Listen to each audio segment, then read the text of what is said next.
My name is Arvind Thadhani, and so currently my position really entails working with the collection a lot more. Our collection here at Vancouver Art Gallery is also stored here on site in our vault. So I work primarily there in the vault. And storage is a big part of it, but also acquisitions. So our collection grows annually, and we see a lot of new work. And Grufts have been a big part of this. Generous donors and supporters.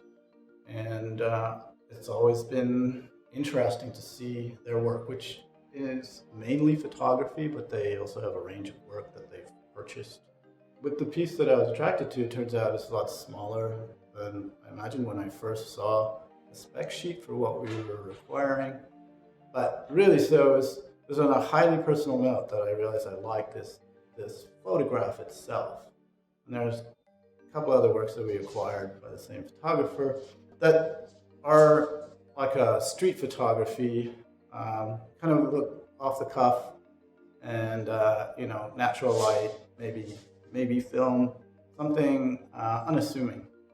And really is a subject that I was attracted to at first. And so, this barbershop like scene through a window, so already technically kind of interesting, right? But it was really the graphic on the window that is kind of the advertising for the service. So the haircut thing is always a thing.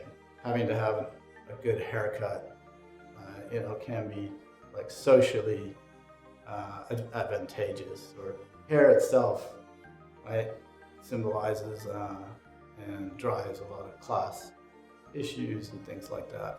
So the short back and sides thing, like, it's always been a problem between my father and I, and it's become an institution now. So I see him maybe twice a year, and the first thing that happens is, son, you need a haircut, right? My hair is always too long. It's never right. And so now the first thing we do is we go and get a haircut together, right?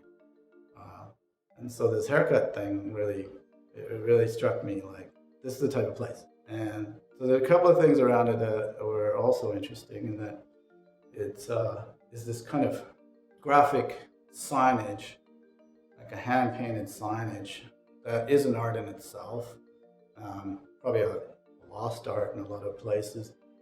With my connection being that I grew up in India, and there was a lot of hand-painted signage that I really enjoyed, and it's not really appreciated as an art, but it is and takes a lot of skill. As I start looking closer, I start to see certain other levels of real interest, just on a technical photographic level, like the actual use of the natural light, the fact that it's through a window, that there's really no reflection. It looks small town at street level. And so that also speaks to this amazing tradition of street photography that is simple, that it's not overblown, it's not overworked, and it's humble. Those are really the things that I still like, and that little work keeps growing on me for that.